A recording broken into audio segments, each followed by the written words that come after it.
Hi everyone, welcome to our pre-holiday edition of Midweek Market Update. I'm Ashley Rosser of Victory Fiduciary, and what we're going to get into today is just kind of talking about whether or not the Grinch is going to be coming and stealing our Christmas returns. The month of December has certainly seen the stocks being under pressure. We've seen underperformance, and we are waiting for that historical Santa Claus rally to come to the stock market. And if you followed us for the last 2 years, you know we've talked about the fact that typically the last 2 weeks of December and the first week of January are positive. And that is typically a result, number one, of portfolio managers window dressing their mutual funds. So they have to make sure that by the end of the year, all of their mutual fund kind of allocations are back to where they are supposed to be each year starting out. So some may have higher portions of cash. There may be kind of coming in after what we've seen over the past 12 months. And so now they're all going to be kind of reallocating themselves back to whatever those percentages typically are, as well as we see in January large inflows of money coming into stocks, and again asset allocations, again just those asset allocation funds where they're supposed to hold a specific amount of stocks as we come into the year, so we kind of see those purchases. So typically we see about a 4-week period of positive return. Now this year the stock market has been, particularly in December, it's been a challenging month. I'm going to talk about a couple of reasons of why that's been, and so that's really what has investors kind of wondering if the Grinch is going to steal the stock market's Christmas this year and keep Santa Claus away. And so since October, stock markets have seen a pretty sizable return in terms of performance and asset price appreciation, and that has really been a result of investors clinging to this hope that the Federal Reserve is kind of going to pivot their stance on interest rate hikes, and that we were going to begin to kind of see some more kind of gentle leading from Jerome Powell. And so in November, perfect case in point, markets were up 5.5% in one day because of reassuring news from the October inflation report that showed inflation came in lower than expected. It was kind of a signal that, hey, everything's working, inflation is finally beginning to kind of slow down. Maybe the Federal Reserve is going to be able to kind of back off and be a little more dovish in terms of the forward-looking guidance that it gives.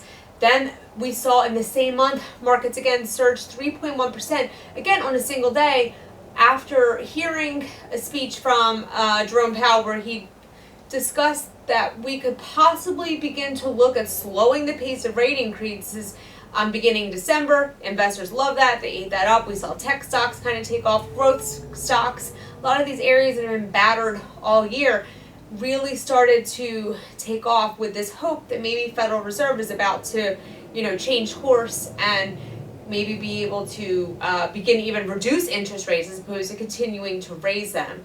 And so what we saw in December was, after the December Fed meeting, that not only are we not ready to begin to reduce interest rates, but we need to be planning on at least another 325 basis point hikes coming into 2023. And so markets didn't like that. We saw significant volatility in the month of December, particularly at the beginning. I'll show you that on another slide. And again, just because Federal Reserve was like, sorry, didn't mean to make you think that we were about to lower interest rates, we're getting close to being able to not have to hike as aggressively, because we've seen some pretty significant rate hikes this year. So 25 basis points is certainly less aggressive than what we saw with our initial hikes, but we're still needing to raise rates probably to 5.1 or 5.3% overall when all is said and done. And so we've heard a lot, the talks about recessionary fears obviously is another area that's weighing on markets. And so it's interesting because the Federal Reserve is really they have themselves in a rock and a hard place here, because if we are able to have what's being referred to as a soft landing, meaning that we don't actually go into a recession, well, then the Federal Reserve is not going to be real quick on reducing balance sheet or lowering interest rates. If we're able to land on our feet, even with all of these aggressive means that they're doing to try to slow down inflation. The other piece to that is that if employment numbers remain strong, unemployment doesn't start to go up, wages continue to rise, then we will avoid a recession, but all of those good, positive things for the economy are only going to add to inflationary pressure, which is exactly what the Federal Reserve is trying to resolve. So it's kind of like if we avoid a recession, we land on our feet, wages increase, unemployment goes down, employment numbers continue to be strong, that's good for the economy, but that also is inflation is going to go up. So it's kind of like a double-edged sword here. And so it's probably we need to be considering the likelihood that a recession is probable, especially if the Federal Reserve's whole end game is to reduce inflation. They're going to do that through higher interest rates, and that's ultimately going to slow wage growth and job growth and overall just economical growth. So I think, are we going to go into recession? Are we not? There's an argument for both. But what I'll say is that while recessionary short term will likely have markets go lower, if we don't go through the recessionary process, I think inflation is going to remain sticky. So again, I think that the Federal Reserve, they have themselves kind of in this situation that they want to land as softly as possible, but we have to bring inflation down. So really probably the Grinch is inflation. And the hopes that we can finally begin to cut away at inflation is probably our best bet for having a strong, healthy 2023. So just taking a look at where we are in terms of market movements, if we look back from the beginning of October, you can see that we had some volatility, and then we've really had a pretty significant kind of upswing. Coming into December though, a lot of volatility, all really wrapping around inflation numbers and Federal Reserve saying, hey, we're not going anywhere with interest rates just yet. We did violate the 50-day moving average yesterday. Friday, we were able to hang on to it. Monday, though, we did violate it. Probably today we'll close above it. That being said, it's going to make it a little more challenging now to get out of this area of consolidation. So you can see we've really been trading in kind of a tight area here, going back all the way to mid-November.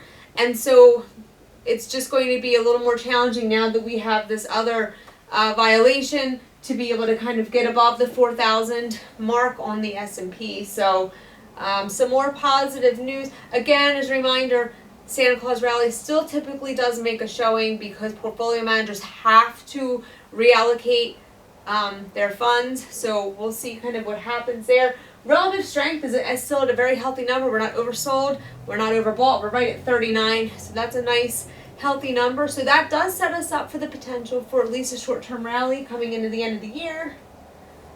Just kind of taking a look at where we've been since the beginning of the year. So, back in January, and then obviously after we have the Ukraine crisis, inflationary pressures have just really kept markets under pressure virtually all year.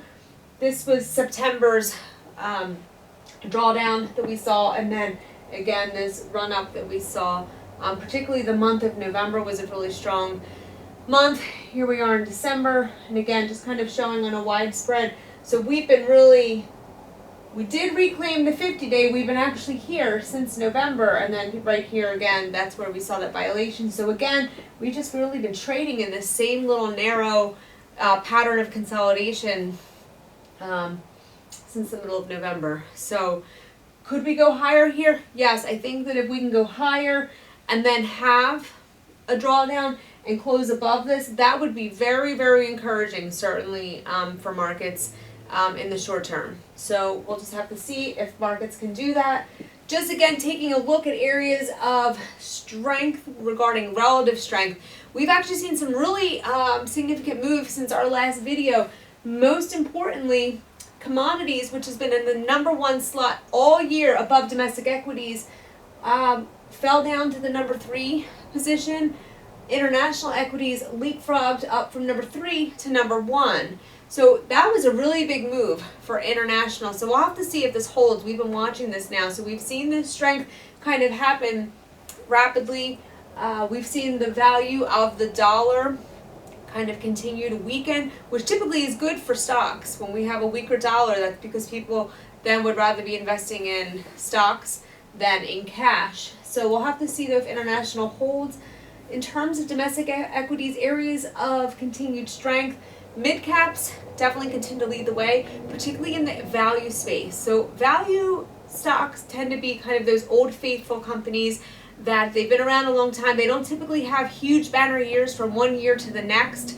But there are those companies like CVS that we're always going to go, we're going to buy, we have to get our staples from them, we have to get our prescriptions, we have to buy toilet paper. So it's kind of like those areas. We don't typically see huge returns year to year like you might in a growth name or a tech name, but they typically have kind of slow and steady growth. Well, value has really been the name of the game this year for obvious reasons, because inflationary pressures typically affect them less than areas like growth and tech. And you can see that kind of still continue to play out here as we look at tech, real estate being areas of weakness, growth names, areas of weakness.